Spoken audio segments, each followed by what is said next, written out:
acompaña aquí Alejandra Haas. Ella, por supuesto, especialista en todos los temas económicos, de combate a la pobreza, de todos los temas de derechos humanos. En fin, sabes de todo, Alejandra Haas. Ella es actualmente directora ejecutiva de Oxfam, una de los think tanks más potentes en este tipo de temas. Fuiste directora de CONAPRED. En fin, qué maravilla tenerte por acá, Alejandra. Muchas gracias, Yuriria. Me encanta que me hayas invitado. Muy feliz de platicar a fondo contigo. Oye, pues estos temas que no son temas fáciles para nadie, que encienden discusiones que a veces son muy apasionadas, pero que es un punto del que no podemos quitar nunca la lupa ni el ojo y por supuesto las ganas de resolver este tipo de problemas. De entrada, la desigualdad. Pues sí, la desigualdad, yo creo que está muy relacionado, yo diría, con una visión cada vez más. Hay personas a nivel global que están identificando cómo la desigualdad tiene una vinculación con el descontento social, con la falta de confianza en las instituciones, con la falta de confianza en la democracia y por lo tanto con la elección de gobiernos autoritarios que generan pues una sensación como de rumbo que la democracia pues no ha dado, ¿no? La certeza de que va a haber una vida mejor, de que te van a proteger. Claro, todo está muy alimentado de los propios discursos de los autoritarios que son especialistas en crear problemas para luego proponer soluciones radicales, ¿no? Pero creo que sí hay un argumento importante y está allá afuera y hay buen análisis de cómo la desigualdad juega un papel en este descontento social. Digamos, es la mecha con la que se han encendido, y lo pregunto porque todos los días cuando leemos los periódicos, en cualquier lugar del mundo, la mecha del descontento y de la rebelión y sobre todo de la polarización está pues en donde me preguntes, ¿eh? En todos lados, y yo creo que hace unos años, tú lo debes de recordar y hasta seguro escribiste de eso porque has escrito de casi todo.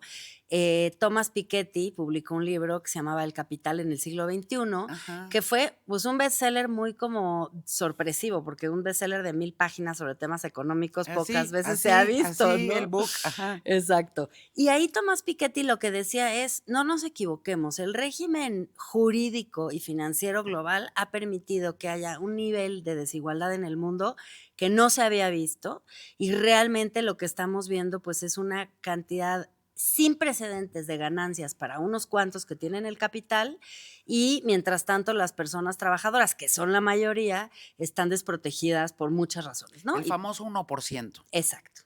Que El en realidad famoso es menos de 1%. eso, ¿no? Porque ultra ricos, milmillonarios, pues hay como 2800 en el mundo entero, ni siquiera es el 1%, ¿no?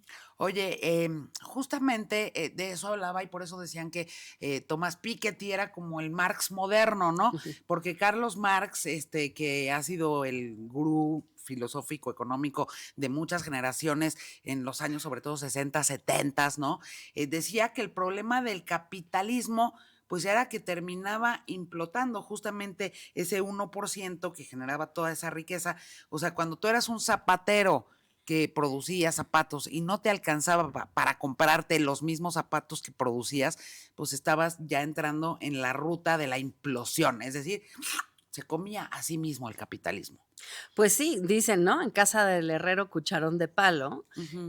Y bueno, no se usa esa expresión para eso, pero creo que es parte como de lo que estás diciendo. Es muy problemático que vivamos en países, no diría solo México, pero México sí es un país muy, muy desigual, en donde pues el trabajo no te asegura la subsistencia, ¿no? Porque tenemos esa narrativa de que, bueno, si la gente quiere trabajo, pues que trabajen y que ganen su dinero, pero el salario mínimo no subió en 20 años. Y entonces fue perdiendo valor el salario durante las Ujú. últimas 2 décadas y mientras tanto las ganancias sobre el capital pues sí seguían aumentando. Entonces realmente estas condiciones en las cuales tú tienes una aspiración a los milmillonarios, ¿no? Ves a Jeff Bezos subiéndose yendo a la luna y demás. Y por otro lado, pues hay En personas un que cohete de oro, ¿no? Casi, casi. exacto. Ajá. Y las personas no tienen para pagar, en México hay 9 millones de personas en pobreza extrema, Todavía, personas que no saben si tienen de comer mañana, todavía. todavía. A ver, vamos a México. México es uno de los países, 15 países más desiguales que hay sobre la faz de la Tierra. Así es, tenemos 22 mil millonarios de los cuales 8 son herederos, y casi todos tienen sus fortunas de concesiones o privatizaciones gubernamentales. Y luego tenemos al hombre más rico de América Latina, por mucho, más rico que todos los demás 1,000 millonarios juntos, ¿no? Y luego tenemos, pues sí, a más o menos 45% de la población, 45% de la población en pobreza y 9 millones en pobreza extrema. Son números alarmantes, ¿no? Por donde los veas.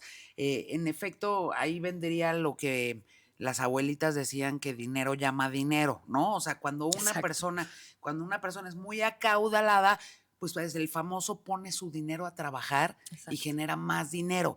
Pero cuando los pobres, pues no tienen ni para, digamos, ir a comprar lo mínimo de subsistencia para sí mismo y para su familia, pues ahí, digamos, la invitación a todavía adelgazar muchísimo más la economía familiar es toda, ¿no? Exacto, y bueno, es complejo, hay una serie de consecuencias concatenadas con esta división, ¿no? Entre quienes tienen para invertir y quienes tienen que subsistir con lo que ganan en el día. Y el Estado es como el gran jugador, ¿no? El Estado es el que define las reglas del juego, el Estado es el que regula cómo se comportan los actores económicos. Decía una economista italiana que vino hace poco a la UNAM, decía, la gente confunde el mercado con el sector privado y no, el mercado es el campo de juego que determina el Estado y en ese campo de juego están los trabajadores, los consumidores, las empresas, ¿no? Y entonces justo le toca al Estado ser el gran regulador de ese juego que es la economía, ¿no? Y ahí pues el papel del Estado está muy cuestionado porque el Estado tiene falta de legitimidad, muchos años de señalamientos, por ejemplo, de corrupción, donde nunca señalan al sector privado cuando también forzosamente está Claro, involucrado. claro. Entonces, el sector privado tiene goza de una gran legitimidad y el Estado goza de poca legitimidad. A ver, vamos, porque dices las reglas del juego, ¿no? El mercado, las reglas del juego, el tablero, ¿no? Por llamarlo de alguna manera. Durante nuestro tiempo de vida, ¿no? El tuyo y el mío, pues hemos visto diferentes propuestas del Estado para ser un buen regulador de ese tablero, el mercado. Y sin embargo, pues cada 6 años, ahora sí que como dirían en aquel viejo reality show, las reglas cambian, Ujú. ¿no? Sí, parte de la problemática que tiene el Estado mexicano es la falta de continuidad de algunas políticas, Ujú. y también como de un racional de por qué están establecidas esas políticas. Obviamente, las más preocupantes y delicadas son las políticas fiscales, que son las que le dotan al Estado de la capacidad de tener recursos para trabajar. Entonces, eso es como lo transversal y básico. En los 50 se quitó el impuesto a la herencia y han ido como bajando los impuestos o creándose salidas para que pues, se paguen menos impuestos quienes más tienen, y este es todo un tema que México termina dejando a México en un lugar muy bajo con respecto a América Latina, incluso en materia de recaudación fiscal. Pero también hay cosas como la política educativa, la política de competencia económica, la política de transparencia. O sea, hay una serie de políticas que a lo largo del tiempo, pues sí han tenido la problemática de que se ven interrumpidas sexenalmente y no se logra construir un proyecto de país coherente con todas esas políticas bien financiadas. O sea, somos como una suerte de Frankenstein legal respecto a las reglas de la economía mexicana. Acabamos siendo, sí, y mira, yo me he preguntado muchas veces, ¿cómo es que México sigue siendo, con todos los problemas que tenemos y demás, un gran destino para la inversión, ¿no? Ciertamente la gente lo dice y hay que reconocerlo, los trabajadores y trabajadoras mexicanas son particularmente buenos, hay muchísimo reconocimiento por la capacidad, sobre todo cuando son trabajadoras y trabajadores que Somos tienen acceso incansables, a ¿no? la... Así, y mi Exacto. barrio me respalda. O sea, siempre hay una cosa de entregarte full, de lleno a lo que estás haciendo, ¿no? Y de capacidad de inventiva y de, ¿no? Pero las condiciones de trabajo son muy negativas y, bueno, obviamente como inversionista uno pensaría, pues les preocupa la seguridad, que es un problemón, y mil otras cosas. Pero yo creo que una de las razones por las cuales la inversión sigue llegando y la inversión extranjera es porque también hay una cosa que es la debilidad del Estado. O sea, justamente en otros países el Estado está puesto para revisar cuánto contenido nacional compras en México. Tú vienes a poner un hotel a una costa mexicana, tendríamos que tener una política en donde dicen, pues mínimo el 70, 80% de lo que vas a poner como materia prima para la construcción, tendría que estar hecha en México. Hay grupos hoteleros que importan todo de sus países de origen, ¿no? O te tendría que decir, te regulo para que no puedas contratar a personas en la informalidad. O sea, justo en el sector turístico que estudiamos este año en Oxfam, hay muchísima gente en la informalidad que además es contratada por temporada y el resto del año pues no tienen trabajo, ¿no? Concesiones de agua, o sea, hay muchísimas facilidades, exenciones fiscales también, para que esa inversión llegue a México. Y claro, eso en algunos casos crea empleos, pero también genera fragilidad institucional y poco ingresos para los mexicanos. Oye, y lo primero que me dijiste, tendríamos que contratar ciertos, ¿no?, materiales mexicanos así. No es como pensar, me hiciste pensar un poco en las políticas proteccionistas de Trump en Estados Unidos, ¿no? O sea, México también tendría que ponerse proteccionista en algunos sectores para beneficiar a los productores mexicanos. Yo creo que hay una diferencia entre ser proteccionista y hacer política industrial y política económica. O sea, creo que pasamos por una era bastante larga donde estaba muy mal visto que los estados tuvieran planes y programas de política económica. De todas maneras, hay estados como Corea que siempre la han tenido, Francia que siempre la ha tenido, que son estados que han hecho planeación a largo plazo para ver qué sectores económicos van a desarrollar, dónde se quieren posicionar en la cadena productiva, qué requieren sus trabajadores para estar hasta arriba de la cadena, pudiendo tener la capacitación que necesitan. Yo creo que eso no solo no le hace daño a México, yo creo que eso le haría muchísimo bien a México y sé que ahorita hay planes para eso. El Plan México Eso te iba a preguntar, el apunta Plan para allá. México. Sí, yo creo que el Plan México apunta para allá. Yo he escuchado aquí contigo también a gente como Altagracia hablando del Sí, tema, al exacto. Primer secretario capítulo, vayan a verlo. secretario de Economía, hablando del tema también, ¿no? O sea, yo creo que son personas que tienen claro uno de los objetivos que se planteó el Plan México y la presidenta cuando lo presentó, que es acabar con la desigualdad y lograr generar mayor desarrollo para el beneficio de todas y de todos.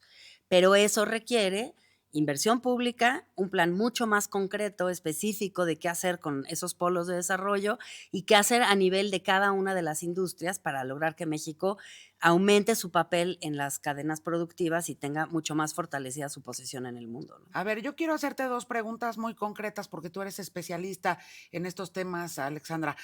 La primera, el sexenio pasado se aumentó el salario mínimo y creo que en 3 ocasiones, en 2 o en 3 ocasiones, no me acuerdo bien. Se aumentó el salario mínimo, cosa que no había ocurrido en muchísimos años. Eso por un lado. Y por el otro, pues está el tema de todas las becas que se han otorgado a los mexicanos por distintas vías. Esto sí ha tenido efectividad para combatir a la pobreza y eso por un lado. Y por el otro, ¿es sostenible en el largo plazo? Mira, yo te respondería que el aumento del salario mínimo sin duda tuvo un efecto, pues que está muy en debate, pero creo que bastante comprobado que tuvo un efecto para la disminución. Durante el sexenio de López Obrador se identificó la reducción de la pobreza en 5 millones de personas, que no es poca cosa teniendo en medio de No, una claro que no. pandemia. No bajaron los números de pobreza extrema y eso es muy delicado y preocupante, pero bueno, la pobreza extrema es un fenómeno muy concreto, específico de ciertas comunidades que habría que atender con políticas muy especializadas. Pero la otra, las transferencias, pues sí, ayudaron mucho a todas las familias mexicanas a sobrevivir la pandemia. Por ejemplo, la gente que vive al día, pues pudo haber perdido, se perdieron empleos, por supuesto, formales, informales. Digo, yo creo que las transferencias están muy bien. El problema es que la transferencia no te resuelve la vida y la transferencia O sea, las becas. no Ajá. sustituye los servicios del Estado. O sea, con lo que te transfiere el Estado por cualquier razón, puede ser tu pensión de adulto mayor o puede ser tu beca como estudiante o puede ser tu transferencia porque eres madre cuidadora. O sea, hay muchas razones por las cuales el Estado hoy día te da una transferencia. Ni en monto, ni en infraestructura te resuelven el gasto en salud, el gasto educativo, el gasto en cuidados, todo eso el Estado lo tendría que estar proveyendo. Ahora, la sostenibilidad no depende de si es buena o es mala idea. Yo creo que el Estado está cumpliendo con una obligación que tiene con la gente. El problema que tenemos es que el espacio fiscal que tiene México, Yuriria, es mínimo. Entonces, si tú no tienes dinero en las arcas del gobierno para invertir en gasto social y en asegurar derechos, tienes un Estado reducido a su mínima expresión, que es la transferencia.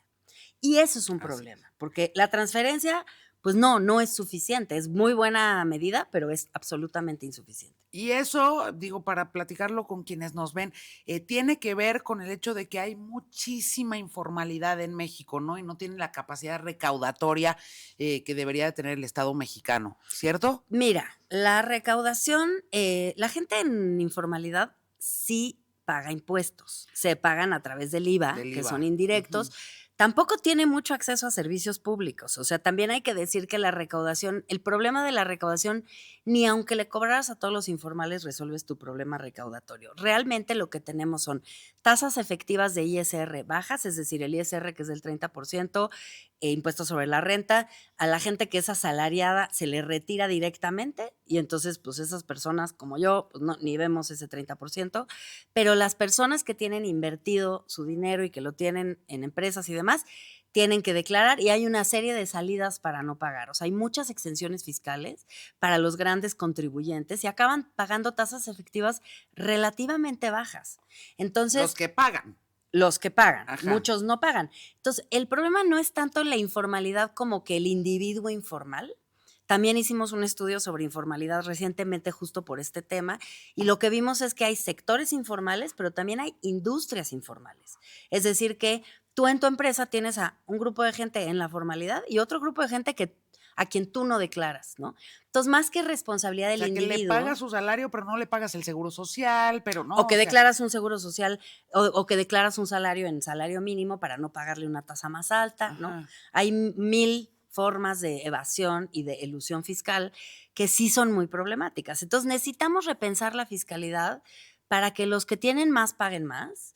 Subir eso no sería para nada una cuestión de preocuparse. Yo sé que hay muchísima reticencia y resistencia. No estamos proponiendo que la clase media pague más. Yo creo que la clase media paga mucho y es la que sostiene el erario.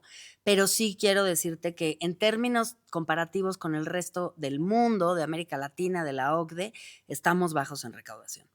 Oye, en México, y leía yo una cifra que a mí o sea, me deprimió. Solo el 2.1% de las y los mexicanos logramos ascender de clase social, ¿no? Es decir, que la movilidad social en México es prácticamente inexistente, ¿no? Es muy reducida, es muy difícil y además una cosa que ha hecho el INEGI El desde hace. famoso salir de pobre, o sea, eso Exacto. no existe, ¿no? Pues existe muy En dos poco punto uno por ciento. y existe menos si eres una persona indígena, por ejemplo. O sea, también hay que ver, porque es más fácil una persona que no es indígena a una persona que es indígena. Ahí se mezcla también el racismo, que tiene un impacto en la capacidad de las personas de acceder a ciertos trabajos, a ciertos ascensos. Pero más difícil que salir de pobre, ¿sabes qué es? Salir de rico. Ah, sí, pues eso no pasa. No, o sea, hay poquísima movilidad social hacia arriba y casi nula movilidad social hacia abajo. Bueno, la clase media diría, espérate tantito, o sea, ¿por qué me vas a hacer movilidad social hacia abajo, no? Pero yo te estoy El hablando de famoso, los más sí, ricos. sí, sí. ¿Qué es lo que tendría que hacer México, el Estado mexicano, para que en efecto esos enormes, gigantescos números que marcan la desigualdad en este país, digamos, se atenuaran por lo menos un poco, ¿no?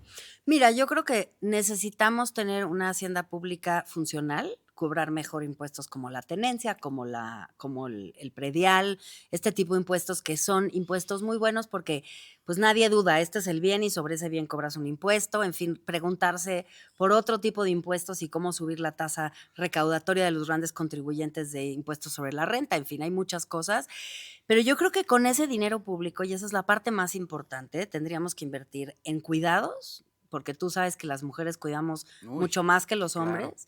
Y sí cuesta, le cuesta a las mujeres en sus vidas no tener autonomía económica por tener que cuidar. Entonces, inversión en un sistema de cuidados, inversión en un sistema de servicios públicos más eficientes para que la gente también recupere la confianza en que el Estado le puede dar un buen servicio de salud y que no estamos peleados con tener clínicas públicas funcionales, que sí existen en el mundo y sí podríamos, de calidad y demás. También tendríamos que invertir en transparencia y mejores reguladores, más inspectores, mejores instituciones de regulación económica, etcétera. A ver, ¿qué pasa ahí, Alexandra, cuando en efecto, digamos, esas instituciones de transparencia, de regulación, en las que se invirtieron varias décadas, ¿no? Y finalmente se lograron constituir como instituciones que iban a aplicarse a eso, pues de repente, ¡fum!, ya desaparecieron y perdieron su autonomía. Bueno, yo creo que la pérdida de la autonomía y la desaparición de las funciones son cosas distintas y me parece que hay que tratarlas como problemáticas distintas, ¿no? Yo creo que por agarrar dos casos que conozco un poco más. El caso del Coneval, desaparecieron las funciones y la estructura. A La eso verdad quería es ir que al Coneval. hay mucha discusión acerca de si la reforma fue buena o no, ¿no? Sí encuentro un poco problemático que se vaya al INEGI, no porque el INEGI no sea capaz, ¿eh? El INEGI es una institución, creo que de mis Tremenda, favoritas, sí, de sí, mis tremenda. favoritísimas, pero el INEGI no califica la información que emite. Y entonces eso puede hacer que las personas cuestionen la generación de información del INEGI, porque el INEGI lo que hace y lo que es una belleza de su trabajo es que el INEGI levanta información y la publica sin calificarla. Y ya todos los demás, actores sociales, políticos, demás, Mediáticos, claro. mediáticos, Ujú. estamos encargados de a ver qué hacemos, cómo leemos este dato, cómo lo interpretamos, etcétera, ¿no? Entonces, ponerle al INEGI la obligación de interpretar a través de la evaluación de la política social puede poner en cuestionamiento justamente pues esa fórmula muy ganadora que tenía el INEGI de solamente generar información y ponerla al servicio del análisis. El Coneval lo que sí hacía, y corrígeme si me equivoco, Alexandra, pues era un poco evaluar qué tan efectivas o no eran las políticas de combate a la pobreza que estaba implementando el Estado mexicano, ¿no? De repente, cuando desapareces al Coneval y mandas todas las funciones al INEGI, pues justamente quién va a evaluar si las políticas que implementa el Estado mexicano sirven o no sirven para el combate a la pobreza y a la desigualdad. Pues justamente va a ser el INEGI, que digamos tiene gente muy seria y yo no dudo que vayan a hacer un buen trabajo, pero lo que también era muy bueno del Coneval, pues es que tenía una junta de académicos y académicas que estaban dedicados a hacer este análisis y que también se debatían entre sí, podían llegar a un cierto consenso de algunas conclusiones, porque ciertamente no es fácil, ¿no? O sea, tú ves reducir la pobreza, pero no sabes a qué se lo tienes que atribuir. ¿Fue el programa social? ¿Fue la política del salario? O sea, esa discusión que tú me pusiste de frente hace unos minutos es una discusión muy acalorada, ¿no? Totalmente. Entre distintos grupos de académicos, porque no se sabe bien, los fenómenos sociales son complejos. Entonces, el Coneval tenía como esa gran ventaja de tener un grupo de personas especializadas que discutían, debatían y llegaban a algunas conclusiones y ponían sobre la mesa de la autoridad información valiosa, pero ya interpretada, ¿no? Oye, lo que hacen en Oxfam, que yo soy fan absoluta, la verdad es sí estarse permanentemente asomando al futuro a través del espejo del presente y en un montón de temas. Ale, ¿cómo ves tú? Porque ahora estamos viviendo, sí, y lo platicábamos antes de entrar a grabar este capítulo, el mundo está completamente convulso. El mundo está digamos, estos debates, muchos de ellos que creíamos ya superados, pero no es cierto, no lo están. Y justamente si hay grietas por donde se están filtrando, digamos, pues muchísimos aquí en México les gusta decirle extrema derecha, cuando en realidad la derecha que tenemos en México quizá poco tiene que ver con la extrema derecha de a de veras en el mundo, ¿no? Y justamente yo te quería preguntar sobre los temas de derechos humanos fundamentales que en el mundo están en riesgo y cómo podemos hacer para cuidar los que tenemos en México. Hijo, pues mira, es un tema muy delicado. Una de las grandes problemáticas que nos estamos enfrentando ahora es el multilateralismo, que se Sí, basa en la existencia de instituciones como Naciones Unidas, en un sistema de tratados internacionales que codifican el derecho internacional de los derechos humanos, pues está amenazado por lo pronto por el retiro de los fondos y del financiamiento de Estados Unidos, que pues sí ha sido un golpe muy fuerte. También está muy amenazado el sector humanitario por el cierre de USAID, que es la Agencia de así es. Cooperación Estadounidense, que en realidad no nada más, o sea, detuvieron los fondos, no el 100%, pero una parte muy importante, y representa un porcentaje muy alto de la ayuda global. Y hay países en África, Yuriria, por ejemplo, o en Centroamérica en algunos casos, en donde realmente pues había algunos servicios públicos públicos que sí, o privados a través de organizaciones que sí dependían de la ayuda humanitaria de Estados Unidos y que ponen en riesgo, ahora que fue el G7, por ejemplo, que los gobiernos del G7 se reunieron, fue la presidenta de México también, pues en el G7 anterior habían llegado a conclusiones de cómo resolver problemas globales y ahora se quedaron realmente muy cortos, pues justamente porque se nota la ausencia de liderazgo de Estados Unidos en estos Que temas. además llegó Trump y se fue. O sea, decían aquí, ay, plantó a la presidenta Sheinbaum. No, hombre, los plantó a todos, de entrada a los otros 6. México era país invitado, ¿no? Pero en realidad sí parece que Donald Trump está haciendo como si le prendiera la licuadora así, ¿no? Y todos los países del mundo estuviéramos con cara de, ¿y ahora qué vamos a hacer? ¿No? Y yo creo que ahí también hay mucho que preguntarnos en términos de prospectiva. Así. ¿Cómo llegamos a una situación? Y eso es lo que los países europeos se están preguntando. ¿Cómo llegamos a una situación de dependencia de un solo país? Porque al final pensar que porque una población de un país de 190 que hay en el mundo votó a favor de un proyecto político que va en contra, digamos, de todos los principios que habían, digamos, construido a lo largo de las últimas 5 décadas, eso ya Con pone en sangre, sudor y riesgo. lágrimas, en todo el planeta. Y eso ya pone en riesgo la arquitectura global, pues sí le pone una crisis al multilateralismo visto desde una perspectiva positiva y próximamente habrá una reunión en Sevilla sobre financiamiento para el desarrollo, sobre este tema. Visto, digamos, viendo la crisis como oportunidad, ojalá los otros países que sí creen en el multilateralismo, en la paz, en el acceso a los derechos, en economías que repartan y que sean más igualitarias, sean capaces de articularse para repensar un mundo en el cual podamos tener fuerzas que hagan contrapeso con un proyecto de un país que está amenazando al resto. Con los derechos, voy a ir así rapidísimo con derechos de pues, las comunidades oprimidas, ¿no? En México, lo que sí se ha logrado y cómo se puede defender, porque definitivamente lo que sí sabemos históricamente es que cuando empieza a ocurrir alguna tendencia en el país dominante en ese momento, no es sorpresivo que se repitan como cámaras de eco, ¿no? En el resto del mundo. ¿Cómo podemos en México defender los derechos que hemos adquirido, por ejemplo, las mujeres? Bueno, esto es básico y muy importante. Yo creo que el tema de los derechos sexuales y reproductivos es una de las grandes batallas que se han logrado en México. Un saludo a mis amigas y compañeras, las luchadoras sociales y organizaciones como GIRE, que han logrado, por ejemplo, legislar o que se apoyar a las organizaciones locales también para que se legisle en materia de aborto, de salud sexual y reproductiva, el no alcanzado derecho a una vida sin violencia, que todavía es una agenda pendiente, el incipiente derecho a los cuidados, a recibirlos y también a tener instituciones que los den. Yo creo que el grupo de derechos, digamos, que se identifican específicamente con la agenda feminista, sí son derechos que están en riesgo en los países que tienen regímenes autoritarios como el de Milei, ¿no? Lo que vemos es que hay parte como de esta narrativa autoritaria, pero también libertaria económicamente, que el Estado no se meta para nada, que no redistribuya y además desmantelar los avances más básicos en derechos de las mujeres. Entonces yo creo que no hay que dar por ganados ningún derecho, hay que saber que la agenda de las mujeres sigue siendo una agenda muy pertinente, por supuesto, proteger, y lo hacen muy bien las mujeres en política en este país, la paridad en todo, que yo creo que ha sido una lucha que nos ha llevado a tener un lugar mundial en esto, pero cada uno de estos derechos se lucha todos los días porque no están asegurados para siempre. Los derechos, por ejemplo, por ejemplo, de la comunidad LGBT.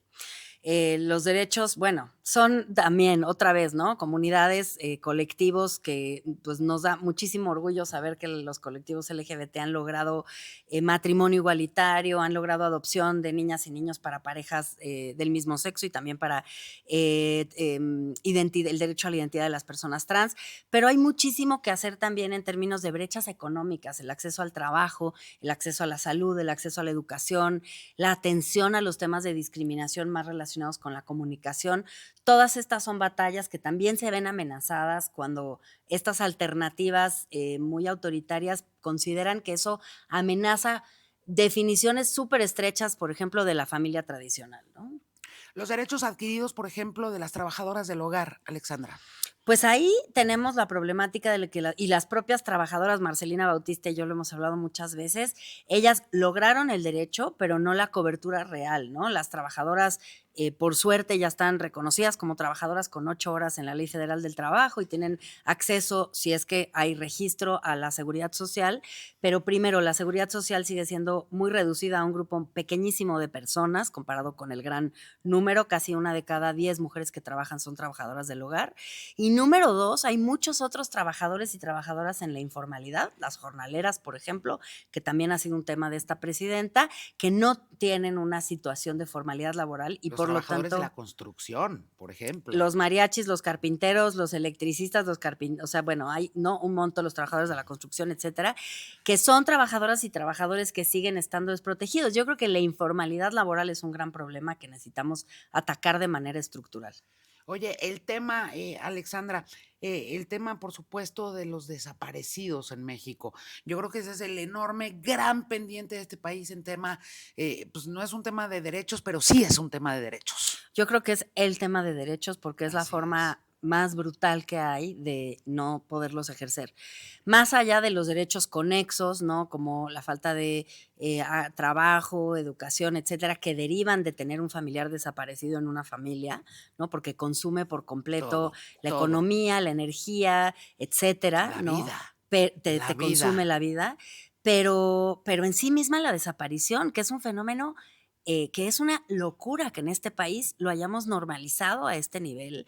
Los números están fuera de toda proporción. Las madres buscadoras, muchas de ellas sí son mujeres, están en los territorios tratando de hacer un trabajo que debería de estar haciendo la autoridad, con cero reconocimiento y dignidad al trabajo que ellas realizan. Pues sí, realmente es una amenaza a lo más básico de la decencia y de la capacidad institucional.